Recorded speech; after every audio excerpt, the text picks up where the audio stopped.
સંતરામ મંદિરની અનેકવિધ શાખાઓ છે, જેમાં એક કરમસદમાં સંતરામ મંદિર 185 વર્ષથી જે અવિરત પ્રવાહ વહેતું રહ્યું છે, એમના મહંત શ્રી તરીકે અત્યારે મોરારીદાસજી મહારાજ બિરાજે છે. નડિયાદમાં જે વર્તમાન મહંત શ્રી પરમ પૂજ્ય રામદાસજી મહારાજ જે બિરાજે છે, એ પહેલાં કરમસદમાં જ હતા. એ કરમસદમાંથી નડિયાદમાં મહંત શ્રી તરીકે બિરાજમાન થયા અને મોરારી પદ પંકજય, મોરારીનો હાથ પકડી અને ગાદી ઉપર બેસાડી દીધો. કારણ ગોપી ગીતમાં તો ચરણ પકડવાનું કહે છે, પણ આ તો ગુરુ મહારાજ છે, એટલે ગુરુજીએ હાથ પકડ્યો. કારણ ગુરુ જે હાથ પકડે છે, એક શિષ્યએ ગુરુને કીધું, એટલે ગુરુએ કીધું તું ભિક્ષા માગવા જા. એટલે શિષ્ય ભિક્ષા માગવા ગયો. ભિક્ષા માગતા માગતા કોઈ ગ્રહસ્થના આગળ જઈને ઊભો, પણ ગ્રહસ્થ ખૂબ ગુસ્સામાં હતો. એટલે કીધું અલમસ્ત થઈને ભીખ માગે છે, જુવાન જોત છું ભીખ માગે છે, અને ગુસ્સામાં એને શ્રાપ આપી દીધો, તું કાલે સવારે મરી જઈશ. શિષ્ય તો ભયભીત બની ગયો, અરે હું તો ભિક્ષા માગવા આવ્યો હતો ને મને તો શ્રાપ મળી ગયો, સવારે હું મરી જઈશ. ઉદાસ થઈને આશ્રમમાં આવી, એટલે ગુરુજી પૂછ્યું, બેટા કેમ ઉદાસ છો? અરે ગુરુજી, હું તો ભિક્ષા માગવા ગયો હતો ને એક જણાએ મને શ્રાપ આપી દીધો, અપશબ્દ બોલ્યા, અને કાલ સવારે હું મરી જઈશ. ગુરુજી જાણ્યું, સાંભળ્યું ના સાંભળ્યું, કર્યું ચાલ ભોજનનો સમય થયો છે, જમવું છે કે નહીં? પેલો વિદ્યાર્થી વિચારવા લાગ્યો, આવતીકાલે મોત છે, શું જમવાનું? ગુરુજીએ તો શાંતિથી જમી લીધું. શિષ્યને કીધું, ચાલ રોજના નિયમ પ્રમાણે સેવા કરવી હોય તો કરી દે, ચરણ સેવા કર. શિષ્યએ વિચાર કર્યો કે આવતીકાલ તો ફરી સેવા મળવાની નથી, તો આજની રાત સેવા કરી દો.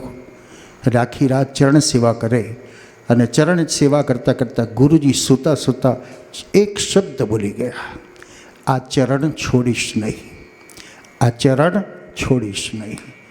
આચરણનો અર્થ શું છે ને આપણે બધા આચરણમાં શું અર્થ કહીએ છીએ? આચરણમાં એમ કે આ ચરણમાં મૂકો, આ ચરણમાં મૂકો, પણ અહીં બતાવ્યું આ ચરણ તું છોડીશ નહીં. યુવાન વિદ્યાર્થી આખી રાત ગુરુના ચરણની સેવા કરતાં કરતાં અડધી રાત્રિથી કાળનો સમય આવ્યો, કારણ શ્રાપ હતો. અને એ કાળની અંદર એક ધનવાન શેઠ આવીને કહેવા લાગ્યો, મારે તેને અનમોલ રત્નનું દાન કરવું છે, તું બહાર આવ, મારે તેને દાન આપવું છે, ખૂબ કરોડો રૂપિયાનું દાન કરવું છે.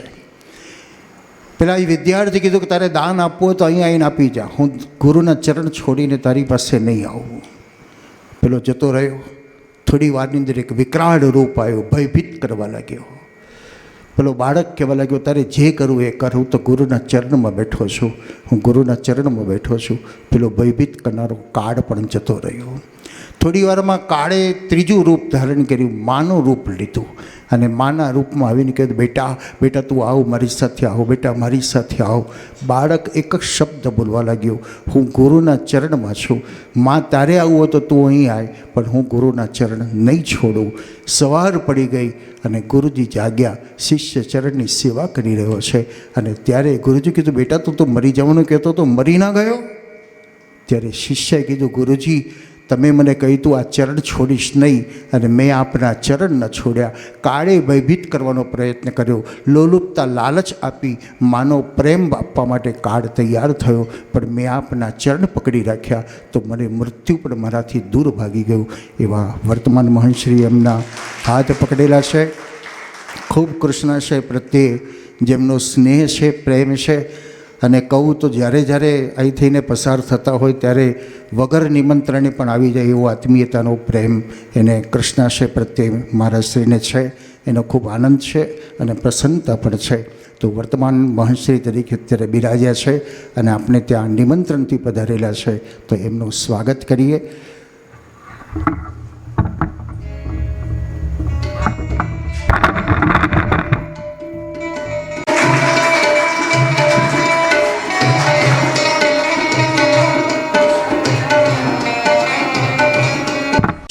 એક એક ટ્રક ભરીને અનાજ પણ એ મોકલાવે છે, એટલે બંનેનો સમન્વય છે. બાલ્યાવસ્થા એ ગુરુ મહારાજની સેવામાં જ છે, અને ગુરુ મહારાજના જ આશીર્વાદો છે, અને એ આશીર્વાદ આજે પ્રદાન કરવા માટે ગઈકાલે પણ મહંતશ્રી ગણેશદાસજી મહારાજ સંતરામ મંદિર ઉમરેઠથી પધાર્યા હતા. પરમ પૂજ્ય સંત શ્રી નિર્ગુણદાસજી મહારાજ પણ નડિયાદથી પધાર્યા. એ પણ ખૂબ સુંદર સેવાકીય પ્રવૃત્તિ જે નડિયાદમાં કરી રહ્યા છે. બહુ જ આવશ્યક છે આજના સમયની અંદર, અને જે બેઝિકલી વસ્તુ જેને કહેવાય એવા ગર્ભ સંસ્કાર કેન્દ્ર ચલાવે છે. કદાચ ગુજરાતમાં કોઈ જગ્યાએ નહીં ચાલતું હોય, એ નડિયાદ સંતરામ મંદિરમાં ગર્ભ સંસ્કાર કેન્દ્ર ચાલે છે, જેમાં એ બાળકોને પ્રોટીનથી માંડીને સંસ્કાર, આધ્યાત્મ, સેવા પ્રવૃત્તિ, અને એ બાળક એટલો સ્માર્ટનેસ થાય છે કે એ બાળક પણ એટલો સુંદર. સાથે સાથે ઇંગ્લિશ મીડિયમ સ્કૂલનું પણ અને ગુજરાતી મીડિયમ સ્કૂલ બંને સ્કૂલોનું પણ એ નિર્ગુણદાસજી મારા સંચાલન કરી રહેલા છે. મોરારદાસજી પણ આધ્યાત્મ સેવાની સાથે સાથે સમાજ સેવા, ગૌ સેવા, એજ્યુકેશન સેવા, એવી અનેકવિધ સેવાકીય પ્રવૃત્તિઓ કરમસદમાં ચલાવીને ખૂબ સમાજનો વિકાસ અને ઉદ્યાહ કરી રહ્યો. કારણ વિકાસ એટલે આજના જમાનાનો વિકાસ એટલે તો ખાલી મોટા મોટા તોતિંગ બિલ્ડિંગો જ, પણ વિકાસની સાથે એવો એક આધ્યાત્મનો વિકાસ થાય કે દરેકના ઘટઘટની અંદર રહેલા પરમાત્માને એક સિંચન મળે, એક સાચો રાહ મળે, અને એ જ સાચો રાહ આપણો બધાનો વિકાસ છે. તો પૂજ્યશ્રી સતત પ્રયત્નશીલ. હમણાં જ એમણે કીધું મારે સતત બહાર જ ભ્રમણ કરવાનું, કારણ મહંતાઈ છે એટલે મહંતાઈમાં તો સેવકગણ હોય ને, સેવકને પણ ધ્યાનમાં રાખવા પડે, એટલે જ્યાં જ્યાં બોલાવે ત્યાં ત્યાં જવું જ પડે. તો સતત પ્રયત્નશીલ છે, ઉત્સાહી છે, ઉદ્યમી છે, અને દેશ વિદેશમાં પણ સંતરામના પ્રચાર પ્રસાર અર્થે ખૂબ ભ્રમણ કરે છે. ગુજરાતની બહાર તો કરે જ છે, પણ વિદેશોમાં પણ હવે તો પૂજ્યશ્રી પધારે છે. તો ખૂબ ખૂબ આનંદ, પ્રસન્નતા સાથે એમના આશીર્વાદો આપણે પ્રાપ્ત કરીએ. શ્રી સંતરામ મહારાજ કી